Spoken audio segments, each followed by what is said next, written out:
आज से आज की बात का शो आप देख सकेंगे 8:30 बजे से। बात कर लेते हैं पश्चिम बंगाल की। ममता बनर्जी के साथ कोलकाता के बाद अब दिल्ली में बड़का खेला हुआ है और ममता बनर्जी के 28 में से 20 लोकसभा सांसदों ने दूसरी पार्टी में विलय करने का ऐलान भी कर दिया। यानी कि पहले पश्चिम बंगाल विधानसभा में 80 में से 64 विधायकों ने बगावत की, नेता प्रतिपक्ष का पद ममता के खेमे से छीन लिया। अब लोकसभा में भी टीएमसी के 28 में से 20 सांसद बागी हुए।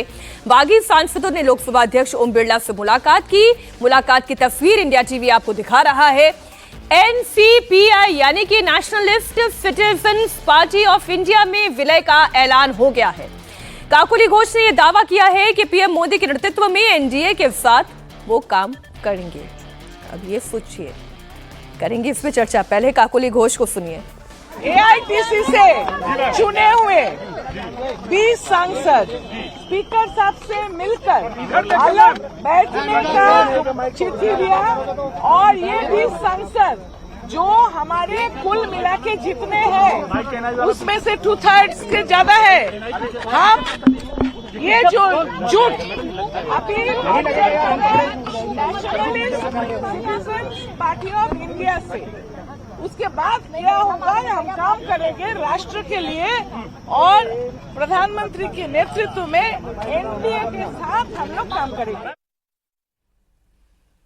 देखिए भाषा कितनी जल्दी बदलती है। कभी भारतीय जनता पार्टी की आलोचना करने वाले, प्रधानमंत्री नरेंद्र मोदी की आलोचना करने वाले नेता अब ये कह रहे हैं कि प्रधानमंत्री के नेतृत्व में वो काम करने के लिए तैयार है। इससे पहले स्पीकर को टीएमसी के 20 सांसदों ने चिट्ठी लिखकर अलग सिटिंग अरेंजमेंट करने की मांग की थी, लेकिन कल स्पीकर से मिलते वक्त 17 सांसद ही मौजूद थे। जो 3 सांसद मौजूद नहीं थे उनमें देव अधिकारी, रचना बनर्जी और कालीपत सोरेन मौजूद नहीं थे। अब इस बगावत के बाद ममता बनर्जी के लिए चुनाव चिन्ह बचाना मुश्किल हो गया है, क्योंकि विधानसभा में 2/3 बहुमत से पार्टी टूट चुकी है। लोकसभा में भी 2/3 की टूट हो चुकी है। राज्यसभा में 2/3 की टूट बाकी है। हालांकि 13 में से 4 राज्यसभा सांसद तो इस्तीफा ही दे चुके हैं। राज्यसभा में ममता की ताकत अब केवल 9 पर रह गई है। यानी कि जिस ममता के पास टूट से पहले 42 सांसद हुआ करते थे, अब ममता बनर्जी के पास 17 सांसद ही रह गए हैं।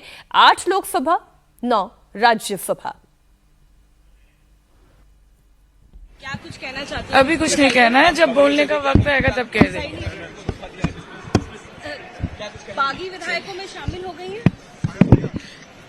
सब पता चलेगा आप लोगों को।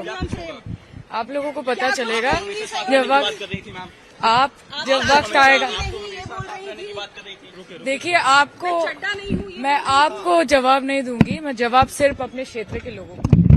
आपकी बात सुन रहे हैं, सयानी की ये आवाज आपके लोगों तक पहुंच रही है, क्या कुछ आप बताएंगे? आवाज आगे भी पहुंचेगी। तो ये वो चेहरे हैं, दहाड़ने वाले, चिंघाड़ने वाले, ममता बनर्जी के साथ खड़े होने वाले, आज पाला बदलने वालों में से जाने जाएंगे। सज्जन जी, बात को आगे बढ़ाते हैं। बैटल ऑफ बंगाल में अब आगे क्या होने जा रहा है? क्या सिंबल और नाम, ये जो फूलों का जोड़ा है, वो बचा पाएंगी ममता बनर्जी? देखिए, ये जो टीएमसी की जो गुटबाजी है और जो टूट हो रहा है, ये जो मकर जाल वाली स्थिति है, उसमें कुछ चीजें स्पष्ट हैं। व्यवहारिक तौर पे टीएमसी खंड खंड होकर टूट रही है।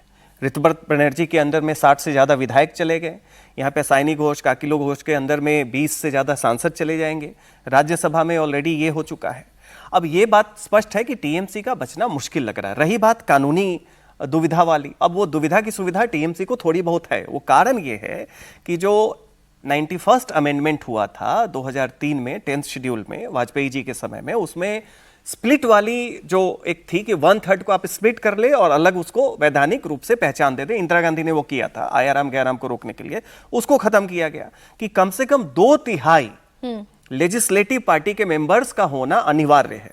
लेकिन सुप्रीम कोर्ट ने 2023 में एक और चीज स्पष्ट किया, सुभाष देसाई वर्सेस गवर्नर महाराष्ट्र वाले शिवसेना के केस में, कि केवल लेजिस्लेटिव पार्टी ही अनिवार्यता के बात नहीं है, ओरिजिनल पार्टी का भी मर्जर होना चाहिए। लेकिन यहां पे थोड़ी बहुत सुविधा ये मिल जाएगी रेबल कैंप को कि इस पे पहले स्पीकर का डिस्क्रिप्शन है। स्पीकर का जब डिस्क्रिप्शन आएगा, वो कब फैसला लेंगे, क्या व्यवस्था देंगे, तब तक इनकी वैधानिकता बची रहेगी। उसके बाद फिर वो जुडिशियल रिव्यू के लिए जाएगा स्पीकर का मामला।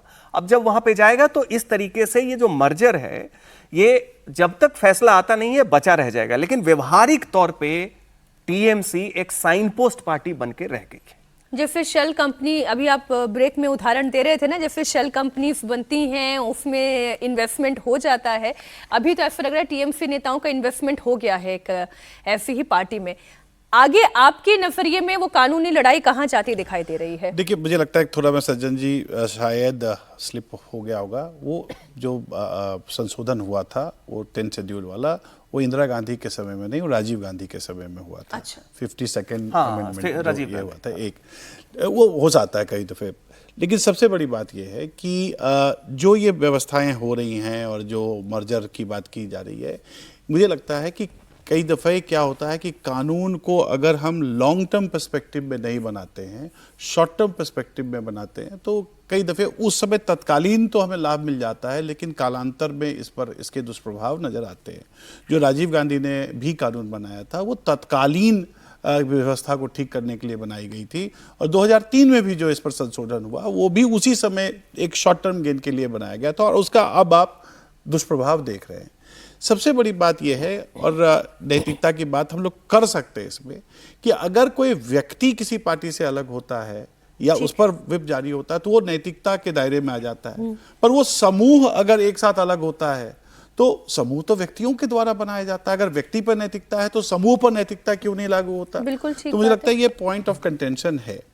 जहां तक सवाल ये चैलेंज हो सकता है कोर्ट में या नहीं? बिल्कुल चैलेंज हो सकता है, क्योंकि ये मणिपुर के का ही मामला जो था, और वो मेरे ख्याल से 90 के दशक में भी ये बात तय हो गई थी कि स्पीकर का भी जो जुरिस्डिक्शन है वो जुडिशियल रिव्यू के अधीन है, तो उसको न्यायालय में चुनौती दी जा सकती है। पर न्यायालय में जो चुनौती है वो मामला लंबित हो जाता है। जैसे आपने शिवसेना के केस में देखा, वो न्यायालय में इतना लंबित हुआ कि उसके बाद वहां चुनाव हो गए, और जब चुनाव हो गए तो उसके बाद दो गुट अलग अलग। ऐसा तो नहीं, ये भी वहीं तक जा रहा है मामला? ये भी लग रहा है कि ये मामला भी वहीं जा रहा है। सबसे बड़ी बात यह है, और इसका एक सकारात्मक पक्ष हम देख सकते हैं। मैं सकारात्मक पक्ष ये कहना चाह रहा हूं कि खास करके अगर मोदी जी का ये जो तीसरा टर्म है, जिसमें कि अब वो भारत में उन्होंने सबसे ज्यादा लंबा कार्यकाल वाले प्रधानमंत्री भी हो गए, तो जो बहुत सारी जटिलताएं हैं, खास करके जो नारी विधेयक है, रिजर्वेशन वाला विधेयक है, या ऐसे जो जटिल मामले हैं जिसके लिए उनको नंबर्स चाहिए, डिलिमिटेशन का मामला, वो नंबर्स लाने के लिए अगर इस प्रकार से सांसद जुट रहे हैं,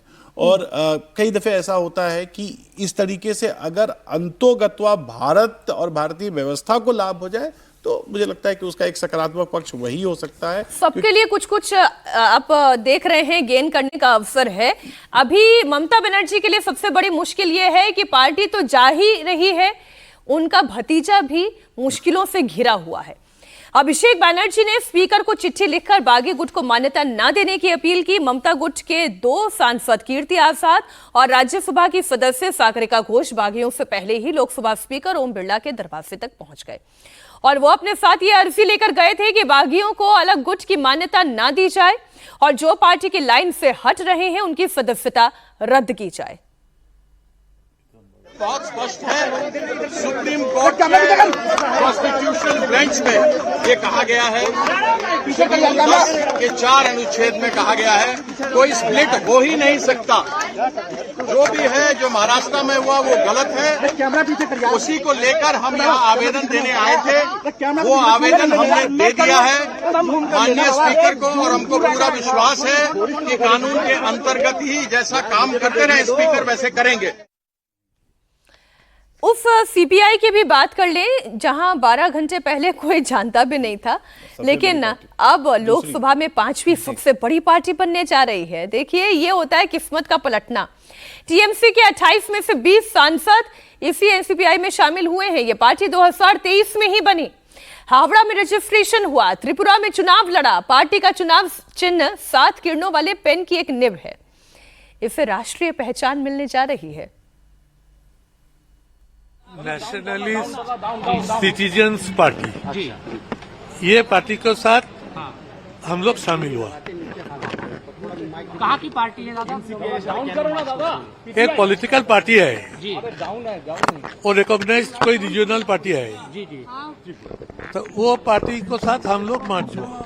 टीएमसी रहेगी, वो अलग है। आप वो दूसरा जो टीएमसी बोल के जब उन्होंने डिमांड करेंगे, तब दोनों पार्टी के बीच में कौन असली टीएमसी है, वो विषय पर कोर्ट में डिसाइड आप होगा। क्लेम करेंगे हाँ। टीएमसी आप है बाद में तो पश्चिम बंगाल की तस्वीर बदली तो ममता बनर्जी की पार्टी की तस्वीर बदल गई और एनसीपीआई की भी तस्वीर बदलने जा रही है। नहीं, इसे कहते हैं कि मतलब अचानक से कलयुग से सतयुग किसी को मिल जाए। बिल्ली के भाग से छीका टूटा। हाँ बताइए, बीजेपी, कांग्रेस, डीएमके और समाजवादी पार्टी के बाद 5वीं सबसे बड़ी पार्टी बन रहे हैं रातों रात इनके पास।